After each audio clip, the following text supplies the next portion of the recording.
Kanker merupakan salah satu penyakit tidak menular. Sel-sel kita merupakan robot protein yang tersusun dari jutaan bagian. Hanya dikendalikan oleh reaksi-reaksi kimia. Sel mampu membuat dan membongkar senyawa, menopang proses metabolisme untuk menghasilkan energi. Juga mampu membuat tiruan mereka sendiri. Kita menyebut reaksi kimia kompleks tersebut dengan pathways atau yang diartikan jalur. Merupakan jaringan biokimia yang jalurnya saling berkaitan dan berhubungan satu sama lain. Sebagian besar jalur metabolisme nyaris sulit dipahami, tetapi nyatanya dapat berfungsi dengan baik. Saat itu tidak berfungsi. Dengan miliaran triliunan reaksi yang terjadi pada ribuan jalur metabolisme selama bertahun-tahun, pernyataannya bukan bagaimana jika ada sesuatu yang salah, tapi kapan. Kesalahan kecil menumpuk sampai mesin-mesin besar rusak. Mencegah hal ini menjadi tak terkendali, sel-sel kita memiliki tombol mati untuk menghancurkan diri mereka sendiri. Tombol mati ini tidak sempurna. Jika gagal, sel dapat berubah menjadi sel kanker. Sebagian besar sel kanker akan segera dibunuh oleh sistem imun. Tetapi ini permasalahan waktu. Jika waktunya cukup, sel akan membuat banyak kesalahan, gagal terdeteksi, dan mulai memperbanyak diri. Terus-menerus menambah jumlah sel sehingga peluang sel mengalami kerusakan akan lebih besar. Sehingga organisme harus membangun pertahanan terhadap kanker yang lebih baik. Sedangkan mereka yang gagal akan mati. Tapi kanker bukan hal yang muncul begitu saja. Kanker adalah suatu proses yang melibatkan banyak kesalahan kecil dan mutasi pada bagian beberapa gen tertentu pada sel yang sama. Proto-oncogen, dan jika mereka mengalami mutasi, ini adalah kabar buruk. Pada mutasi yang tepat, sel akan kehilangan kemampuan untuk menghancurkan diri. Jika mutasi terjadi lagi, sel bisa memiliki kemampuan menyembunyikan diri. Selanjutnya, sel bisa memiliki kemampuan mencuri nutrisi. Selanjutnya lagi, bisa memperbanyak diri dengan cepat. Oncogen ini memiliki lawan yaitu tumor superior gen, mencegah mutasi berbahaya terjadi, atau dapat memerintahkan sel yang menghancurkan diri jika sudah sangat rusak. Hipertumor. Tumor diberi nama berdasarkan hiperparasit. Parasit dari parasit. Tumor adalah tumor dari tumor. Dianggap sebagai kegagalan dalam bekerja sama. Normalnya, sel bekerja sama untuk membentuk struktur seperti organ, jaringan, atau bagian dari sistem imun. Tapi, sel kanker itu egois dan hanya bekerja untuk keuntungan jangka pendeknya sendiri. Mereka bisa membentuk tumor, kumpulan kanker besar yang bisa sangat sulit untuk dibunuh. Tapi, membentuk tumor itu sulit. Atau miliaran sel kanker berkembang biak dengan cepat, yang membutuhkan banyak sumber daya dan energi. Nutrisi yang dapat mereka curi dari tubuh menjadi faktor pembatas bagi pertumbuhannya. Jadi, sel tumor menipu tubuh untuk membangun pembuluh darah baru langsung menuju ke tumor, memberi makan makhluk yang membunuhnya. Dan disinilah sifat sel kanker dapat menjadi kehancurannya sendiri.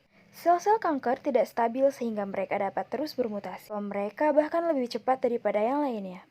Jika ini terjadi, suatu saat salah satu salinan dari sel kanker asli mungkin tiba-tiba terpikir dirinya sebagai individu lagi dan berhenti bekerja sama.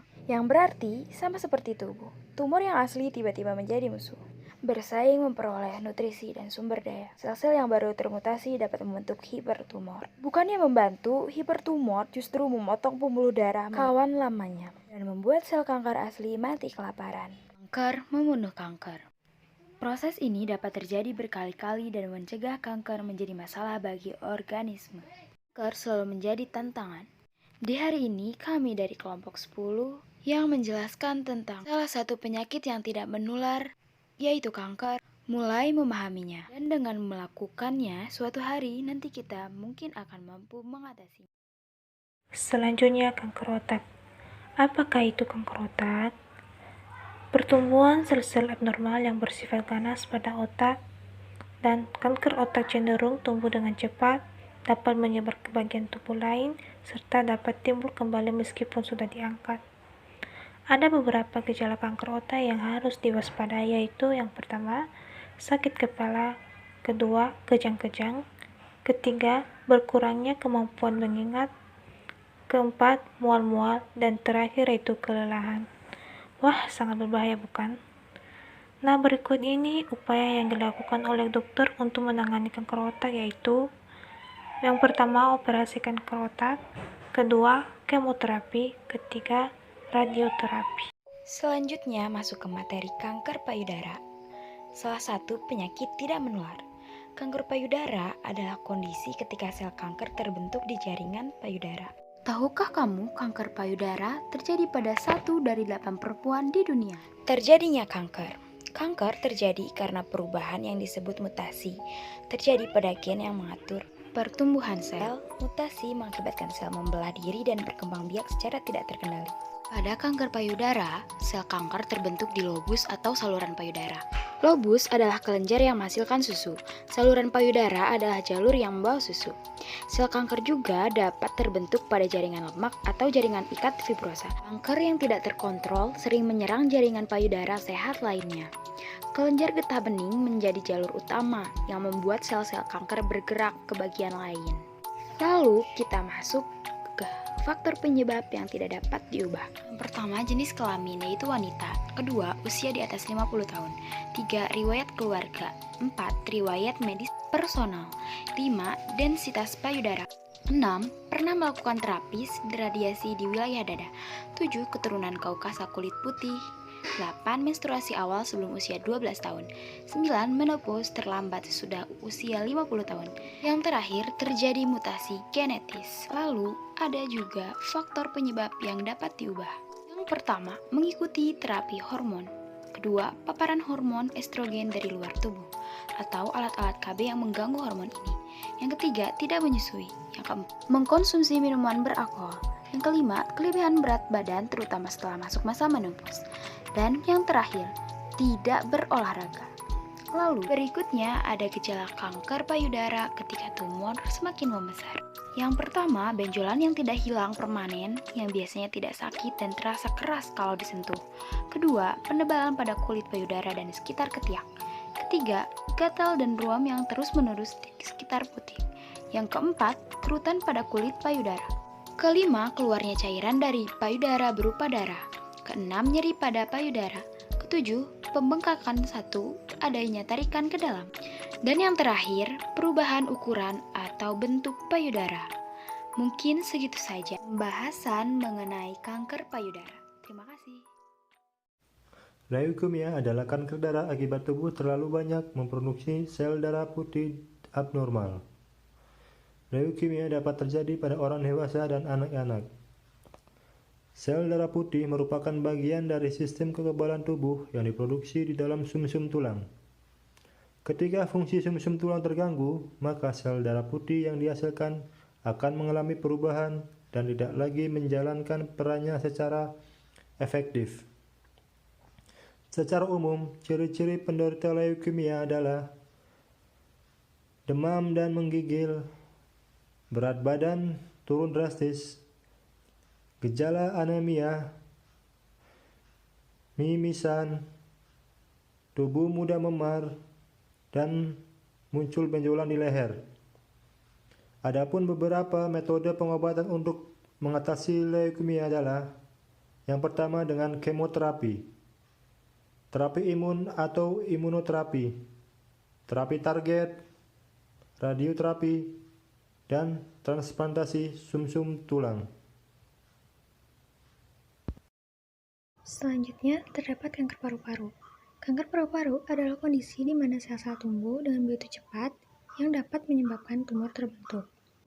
Nah, pada tahap awal, kanker paru-paru memiliki dua jenis utama, yaitu kanker paru-paru sel kecil dan kanker paru-paru bukan sel kecil. Tanda-tanda atau gejala terkena kanker paru-paru yang persis seperti penyakit lainnya, yaitu sesak napas, batuk darah, kelelahan tanpa alasan, hingga akan muncul penurunan berat badan. Penyebab dari kanker paru-paru yaitu merokok, polusi udara, genetik, dan penyebab lainnya. Menurut Badan Kesehatan Dunia atau WHO, kanker paru-paru adalah penyebab paling umum kematian akibat penyakit kanker.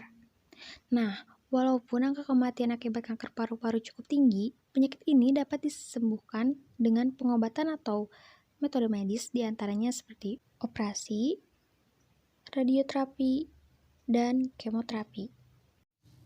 Apa itu kanker hati? Baik, di sini saya akan menjelaskan mengenai penyebab, gejala, dan pengobatannya. Kanker hati adalah kanker yang bermula dari organ hati dan bisa menyebabkan ke organ lain di tubuh. Kondisi ini terjadi ketika sel-sel di dalam hati bermutasi dan membentuk tumor. Dan di sini ada gambar hati.